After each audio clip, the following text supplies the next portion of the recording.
شیخ ایک سوال ہے داڑھی کے حوالے سے جو اکثر پوچھا جاتا ہے، مجھ سے بھی لوگ پوچھتے ہیں، اور بلکہ ایک حضرت تو مجھے ملے تو انہوں نے کہا کہ جب شیخ صاحب آئیں، شیخ محمد حسین میمن صاحب، تو ان سے یہ سوال ضرور پوچھیے گا کہ اہل حدیث اتنی لمبی داڑھی کیوں رکھتے ہیں؟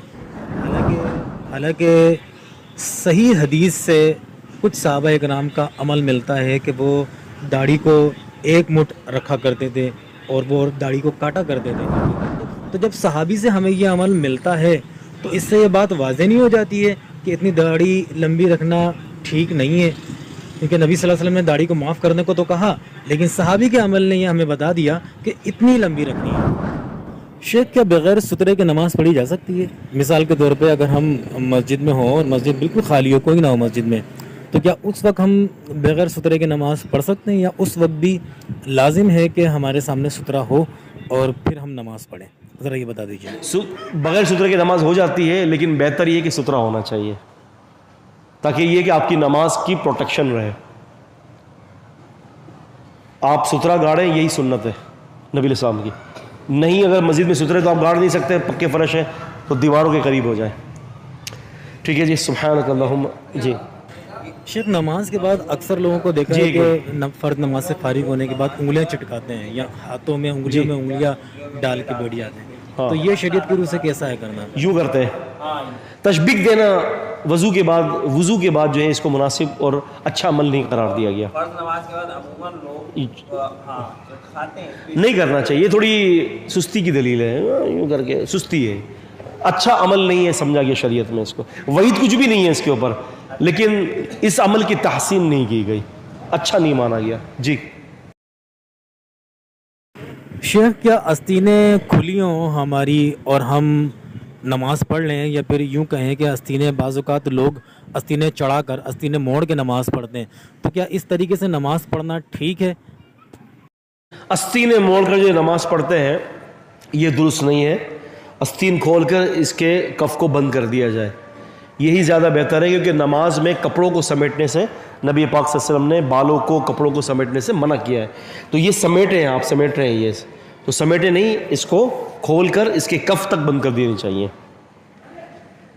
جی شیخ میرا یہ سوال داڑھی کے حوالے سے ہے. کیا داڑھی رکھنا بہت ضروری ہے؟ وہ اس لیے کہ عام طور پہ لوگوں نے داڑھی رکھی ہوئی ہوتی ہے اور ہمارا معاشرہ ایسا ہے کہ اب ہر داڑھی رکھنے والے کو ایسا محسوس کرتا ہے کہ یہ جھوٹا ہوگا کیونکہ اس نے داڑھی رکھی ہی اسی لیے. تو داڑھی رکھنا سنت بھی ہے، اور اتنا غلط امپریشن جب پڑ رہا ہے تو کیا داڑھی رکھنا ضروری ہے؟ اگر ہم داڑھی نہ رکھیں تو کیا اس کی پوچھ گچھ ہوگی؟ کیوں نہیں ہوگا؟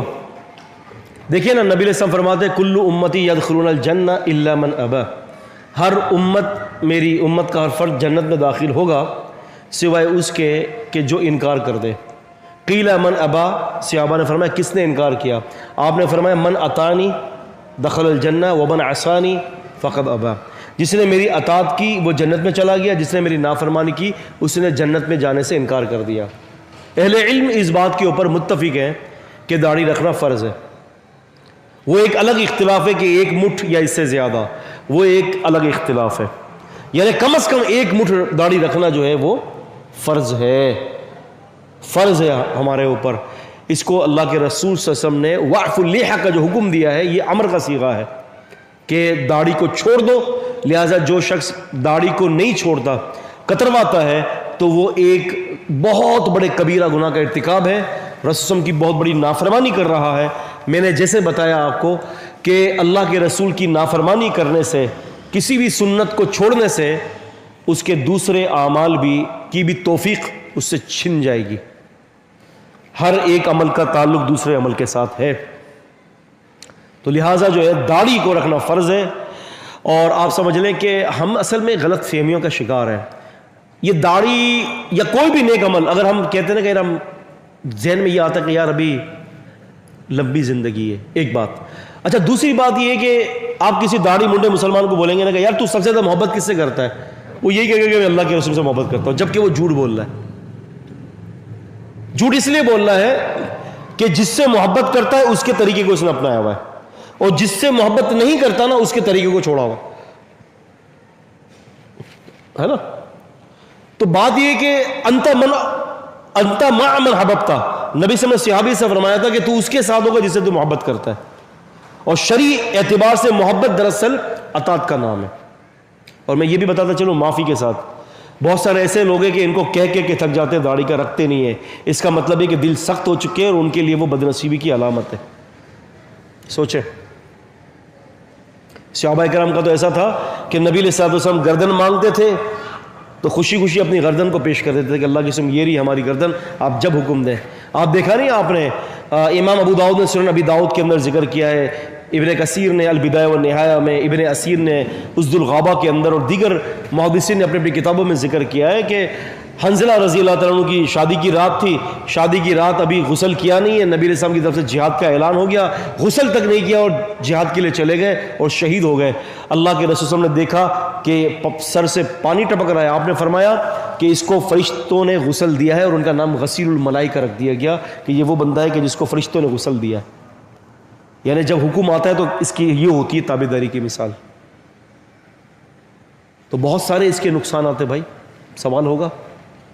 واللہ جی شیخ ایک سوال ہے داڑھی کے حوالے سے جو اکثر پوچھا جاتا ہے، مجھ سے بھی لوگ پوچھتے ہیں، اور بلکہ ایک حضرت تو مجھے ملے تو انہوں نے کہا کہ جب شیخ صاحب آئیں، شیخ محمد حسین میمن صاحب، تو ان سے یہ سوال ضرور پوچھیے گا کہ اہل حدیث اتنی لمبی داڑھی کیوں رکھتے ہیں، حالانکہ صحیح حدیث سے کچھ صحابہ کرام کا عمل ملتا ہے کہ وہ داڑھی کو ایک مٹھ رکھا کرتے تھے اور وہ داڑھی کو کاٹا کرتے تھے۔ تو جب صحابی سے ہمیں یہ عمل ملتا ہے تو اس سے یہ بات واضح نہیں ہو جاتی ہے کہ اتنی داڑھی لمبی رکھنا ٹھیک نہیں ہے؟ کیونکہ نبی صلی اللہ علیہ وسلم نے داڑھی کو معاف کرنے کو تو کہا، لیکن صحابی کے عمل نے یہ ہمیں بتا دیا کہ اتنی لمبی رکھنی ہے۔ تو یہ ذرا وضاحت فرما دیجئے کہ یہ داڑھی لمبی رکھنی ہے یا چھوٹی رکھنی ہے، اور اہل حدیث داڑھی لمبی رکھتے ہیں تو کیوں رکھتے ہیں؟ کاش بھائی وہ اصل میں ابن عمر رضی اللہ تعالیٰ عنہ کا فعل نقل کرتے ہیں کہ وہ ایک مٹھ یوں رکھ کر اس کے بعد کاٹ دیتے تھے جب حج اور عمرے کے لیے جاتے۔ ہاں، اور ان کے علاوہ ابو ہریرہ رضی اللہ عنہ سے بھی یہ ثابت ہے، اور ایک اور صحابی سے بھی ثابت ہے۔ اس کے اوپر باقاعدہ تفصیل سے ذکر کیا ہے شیخ البانی رحمہ اللہ نے سلسلۃ الضعیفہ کے اندر، من شاء فلیرجع ہونا کیا، تو وہاں پر انہوں نے اس کے بارے میں تفصیل دیا ہے۔ اسی لیے میں نے بھائی کے سوال پر یہ کہا کم از کم ایک مٹھ کا رکھنا فرض ہے۔ اگر آپ داڑھی کو اس کے اپنے حال پہ چھوڑ دیتے ہو تو یہ افضلیت ہے، لیکن اگر کوئی اس کو ایک مٹھ قرار دیتا ہے، کاٹتا ہے، کیونکہ صرف ابن عمر ہی ایک مٹھ کے بعد کاٹنے کے قائل نہیں تھے بلکہ اور بھی صحابہ تھے۔